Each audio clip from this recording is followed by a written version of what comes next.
Have you ever felt so completely betrayed by the people who were supposed to love you most?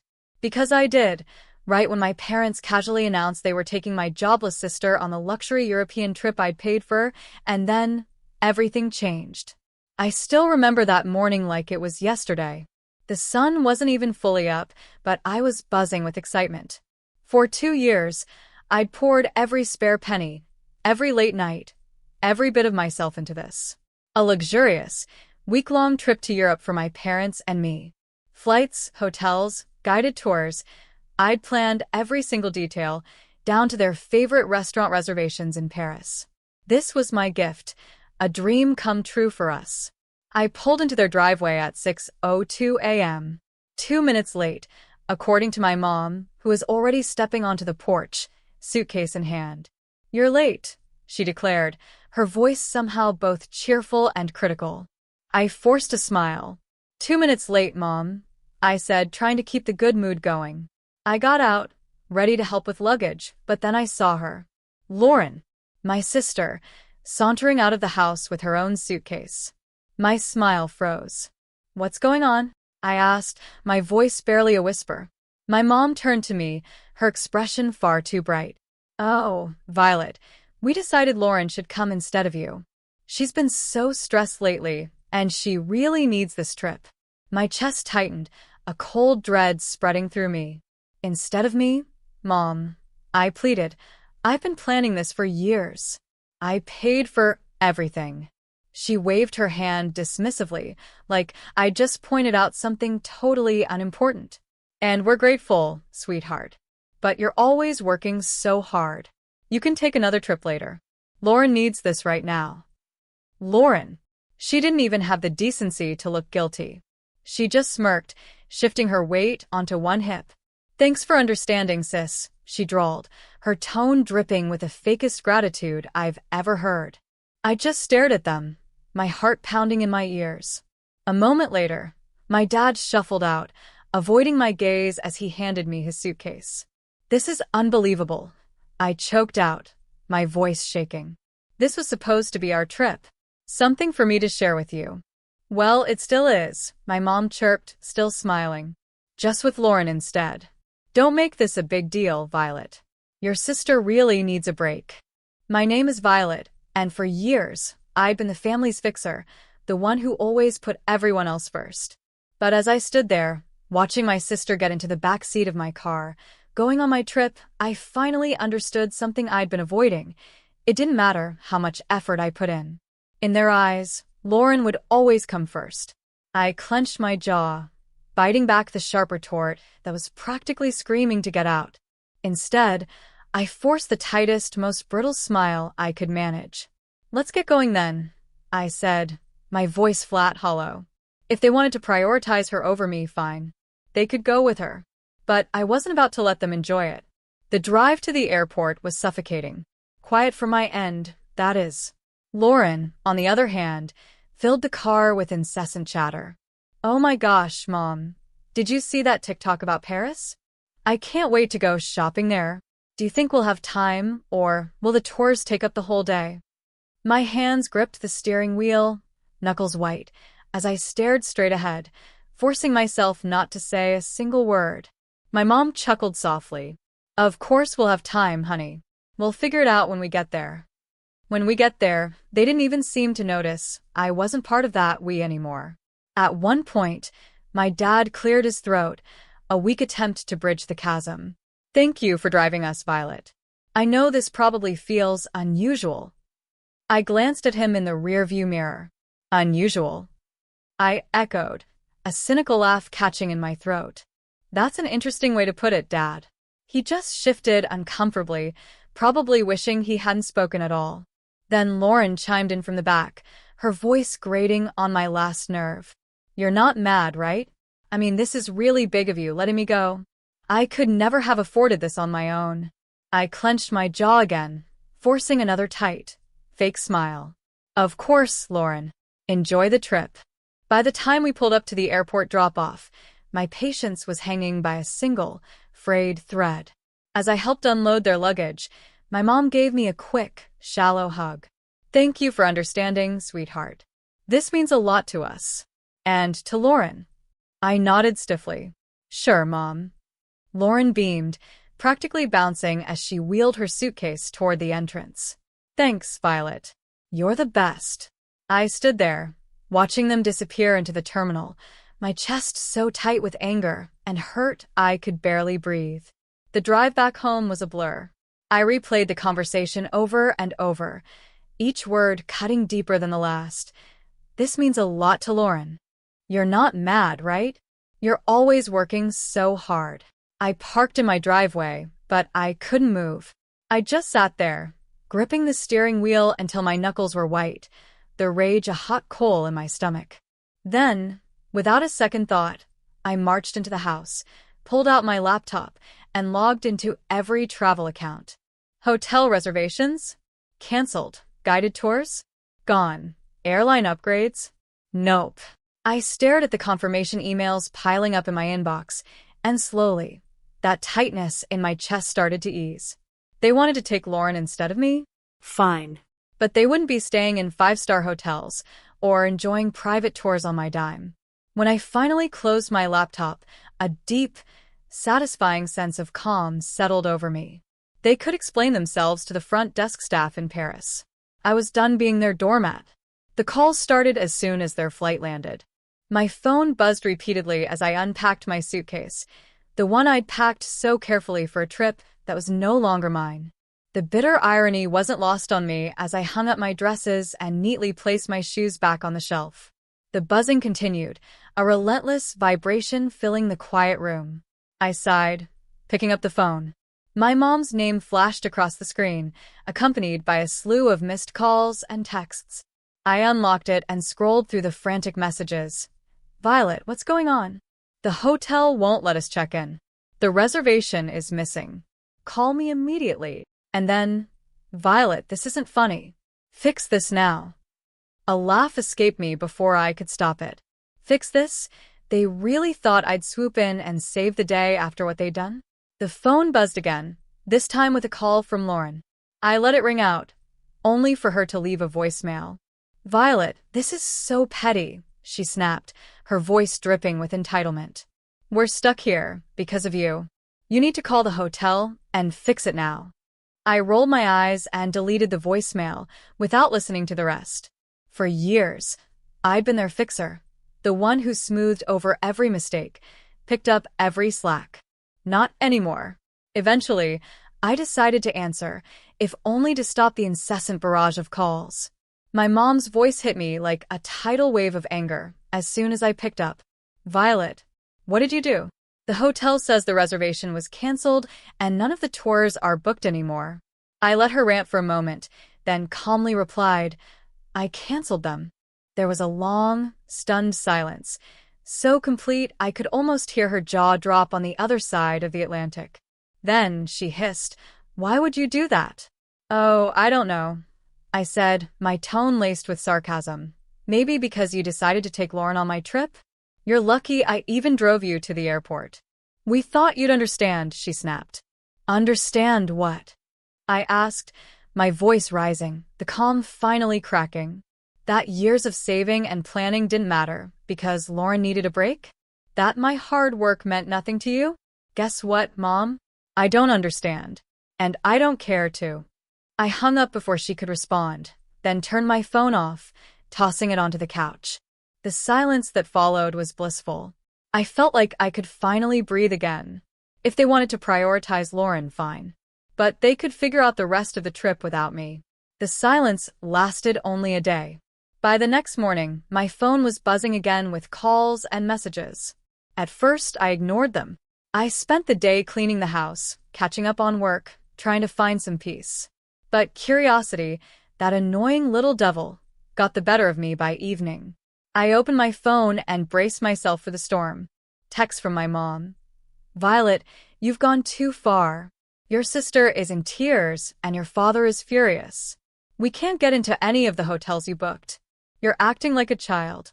I don't get why you're making this such a big deal. Just fix it already. And finally, from my dad. We need to talk. This isn't right. I set the phone down, shaking my head. For years, I'd been the one to fix things, to make sure everyone was comfortable and happy. Now that I'd taken a step back, they didn't know how to handle it.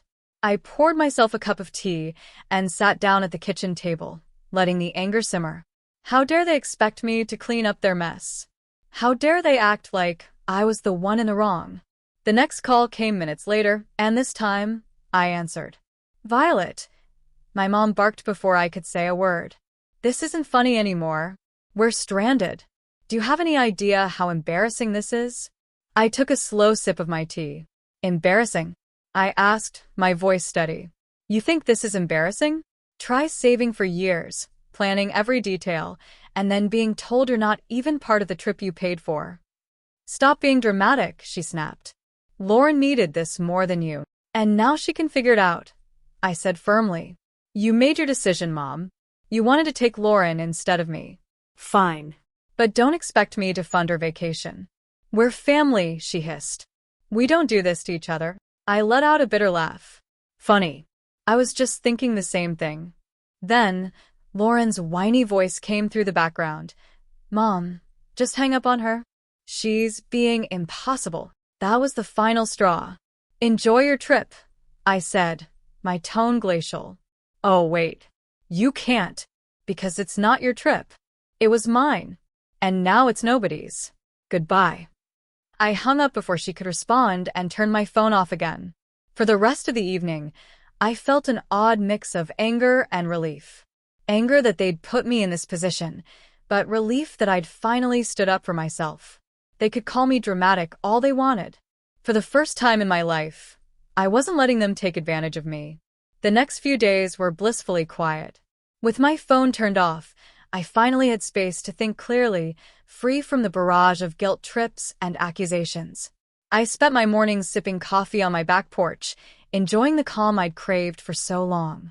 My afternoons were filled with work and catching up on little projects I'd been putting off, things that reminded me how capable I was when I wasn't bogged down by their endless demands. But by the third day, curiosity got the better of me. I turned my phone back on to find over a dozen voicemails waiting. The first few were from my mom, growing increasingly hysterical with each one. Violet, you need to call me back right now. This has gone too far. I can't believe you're doing this. You've humiliated us. We're your parents. How could you treat us this way? Then came Lauren's messages, full of the same entitled tone she'd always used. This is so petty. Even for you? You're ruining everything. Just fix it, Violet. And finally, my dad's voice, quieter but no less pointed. Violet, I don't understand what's happened to you. Call us back, so we can sort this out. I hesitated before listening to the final voicemail, a long one from my mom. Her voice was quieter this time, tinged with frustration and exhaustion. Violet, she began, we're back at the airport now. The trip is ruined, and I hope you're happy with yourself. Your sister is devastated, and your father and I are, well, disappointed doesn't even begin to cover it. Call us when you're ready to talk. I deleted the voicemails without replying. I wasn't ready to talk. And honestly, I didn't know if I ever would be. This wasn't a one-time mistake. It was the culmination of years of them putting Lauren first and expecting me to accept it with a smile. As the hours passed, I found myself reflecting on all the times I'd been overlooked or dismissed. Every holiday where Lauren's whims dictated the plans, every family gathering where my accomplishments were treated as afterthoughts. This trip had been the breaking point, but the cracks had been forming for years. That evening, Grace, my best friend, stopped by unannounced, carrying 2 cups of coffee and an unmistakable look of curiosity. I heard about what happened, she said, setting the coffee on the table. Your mom called me yesterday. Of course she had. My mom had always been good at recruiting allies when she wanted to guilt me into compliance. And I asked. I prompted, taking a sip. Grace shrugged, a sly smile creeping across her face. I told her you were probably busy and would get back to her when you were ready. I laughed, shaking my head. You're the best. No, you're the best, she said, her tone suddenly serious. Because you finally stood up for yourself. I know how hard that is, Violet. Don't let them drag you back down. Her words stuck with me long after she left. Grace was right. I'd spent too long bending over backward to please people who never seemed to care about my efforts. It was time to break that cycle once and for all. By the time the weekend rolled around, I felt a strange sense of clarity. The anger was still there, simmering under the surface, but it was joined by something I hadn't felt in years. Freedom. Freedom from their endless expectations. Freedom from being the family's fixer. Freedom to finally live on my own terms. But as expected, the silence didn't last. It was Sunday afternoon when I finally got a call that I decided to answer. This time, it was my dad. "Violet," he began, his voice heavy with weariness. "Your mom wanted me to call. She thinks you'll listen to me." "Go on," I said, leaning back in my chair. He let out a sigh. "Look, this has all gotten out of hand. Your mom's upset, Lauren's furious, and well, it's just a mess. But you're better than this." I stiffened, his words igniting a fresh wave of anger. "Better than what, Dad? Standing up for myself? Refusing to let you walk all over me again?" "That's not what I meant," he said quickly. "It's just, you've always been the reasonable one, the one who keeps everything together. This isn't like you." I laughed, a short, bitter sound. "You're right, it's not like me. Because I'm not bending over backward to clean up your mess." He paused, and for a moment, I thought he might finally see my side of things. But then he said, "You're punishing the whole family over one decision. Is that really fair?" "Fair?" I repeated, my voice rising. "You want to talk about fair? Was it fair when you and Mom decided I wasn't important enough to be part of the trip I planned? Was it fair when you replaced me with Lauren, like I didn't matter?" "That's not what we were trying to do," he said, his tone defensive now. "We just thought Lauren needed it more." "Of course you did," I snapped. "You always think she needs more. More attention, more support, more of everything. And I'm always the one expected to sacrifice for her. Not anymore." The silence on the other end of the line was deafening. Finally, he said, "I don't know what you want me to say." "I don't need you to say anything," I replied, my voice steady. "I just need you to understand that I'm done being the afterthought. From now on, I come first. Goodbye, Dad." I ended the call and set the phone down, my hands trembling. For the rest of the day, I let myself feel everything. Anger, sadness, relief. It wasn't easy, but it felt like the start of something new. I wasn't the family's fixer anymore, and I wasn't going to be. They could figure out how to clean up their own messes. When my parents and Lauren finally returned, I was waiting for them at their house. I'd parked in their driveway, sipping coffee and feeling surprisingly calm as I watched their taxi pull up. As they stepped out, dragging their suitcases behind them, their faces were a mix of exhaustion and irritation. Lauren was the first to speak. "Well, I hope you're happy, Violet." I raised an eyebrow, staying seated on the porch swing. "Happy about what?" "Our trip was a disaster," my mom snapped, waving her hand as if to brush the whole thing away. "We spent the entire week staying in dingy hotels and eating terrible food because we couldn't afford anything decent. And don't get me started on the tours." Lauren chimed in, crossing her arms. "Oh, wait, there weren't any. Do you know how embarrassing it was to show up and be told there was no reservation?" I took another sip of coffee, letting their complaints wash over me. "Sounds rough," I said finally, my voice calm. "But you wanted to take Lauren, remember? I'm sure you all had some great bonding time." "That's not the point," my mom shot back, her voice rising. "You knew we couldn't afford all the things you'd planned. You set us up to fail." And I stood up, setting my mug down on the small table next to me. "No, Mom. "I didn't set you up for anything. I planned a trip for the three of us, something special I'd been saving for years. You're the ones who decided to cut me out at the last second." My dad finally spoke up, his tone quieter but no less accusatory. "You didn't have to cancel everything, Violet. That was extreme." "Was it?" I asked, folding my arms. "Why should I have paid for a trip I wasn't even invited to? If Lauren needed it so badly, you should have planned it yourselves. You are lucky that I didn't cancel the return flight." Lauren rolled her eyes. "You're so dramatic. It's just money, Violet." And you're so entitled. I shot back, my patience finally snapping. Do you have any idea how much work and sacrifice went into planning that trip? Or do you just assume things magically appear for you because someone else takes care of it? They stood there, stunned into silence for a moment. I've spent years being the responsible one, I continued, my voice steady but firm. The one who fixes things, plans things, makes sure everything runs smoothly. And you've spent just as long taking it all for granted. That's not fair, my mom started, but I held up a hand to stop her. No, Mom. What's not fair is how you treated me. You chose Lauren over me, like always. So, I chose to stop being your doormat. You didn't want me on the trip? Fine. But you don't get to enjoy the benefits of my hard work without me.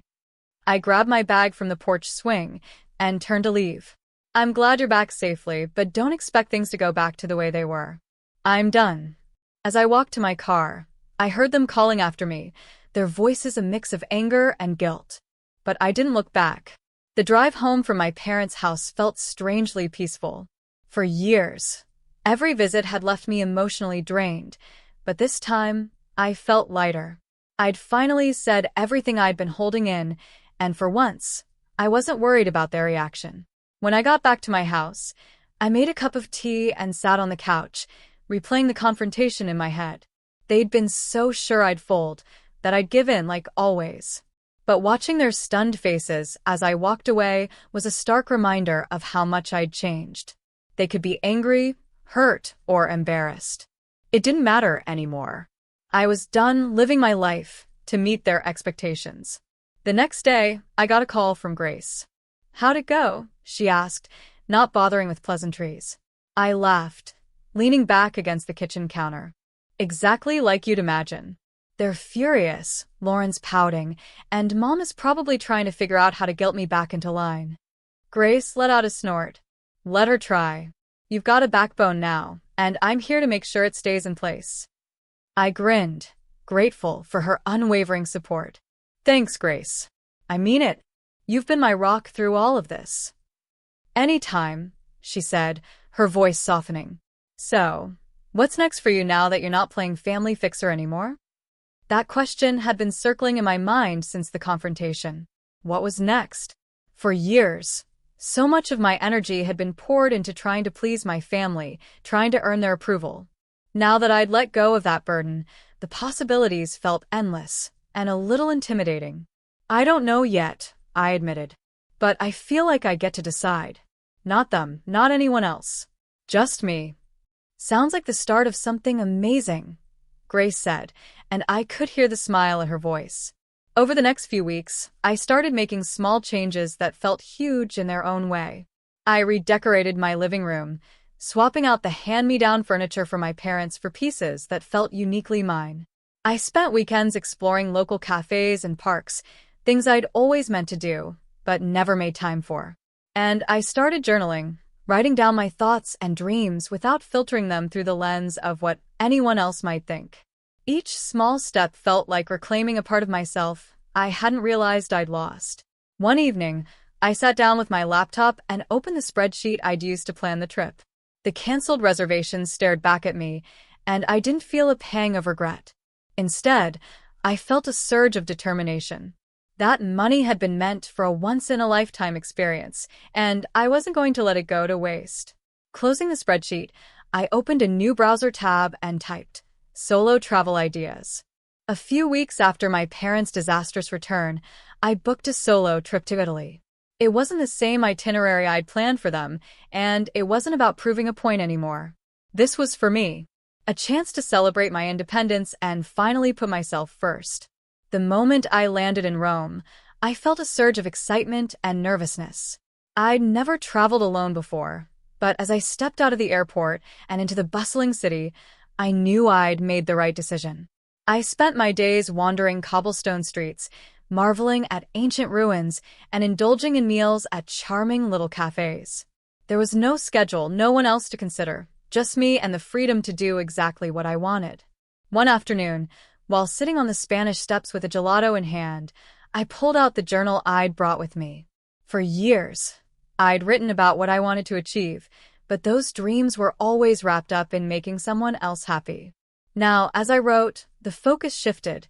Learn a new language, start a small business, travel to at least 5 more countries.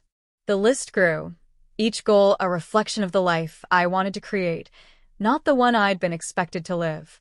On my last night in Florence, I had dinner at a small, family-run restaurant overlooking the Arno River. As I watched the sunset paint the sky in hues of orange and pink, I felt a deep sense of peace. This trip had been more than just a vacation. It was a turning point. I'd spent so much of my life trying to earn my family's approval, but here, thousands of miles away, I realized something important. I didn't need it. I was enough just as I was. When I returned home, my parents tried to reach out again, this time with softer tones and carefully worded messages. "Hope you had a nice trip." One text from my mom read, "Maybe we can all talk soon." I stared at the message for a moment before setting my phone down. I wasn't ready to reply, and that was okay. This time, it would be on my terms. As I unpacked my suitcase and placed souvenirs on my shelves, I felt a quiet sense of pride. A week after returning from my trip, I received a call from my mom. This time, I answered. "Hi, Violet," she began, her tone unusually soft. "How was your trip?" "It was amazing," I replied, keeping my voice neutral.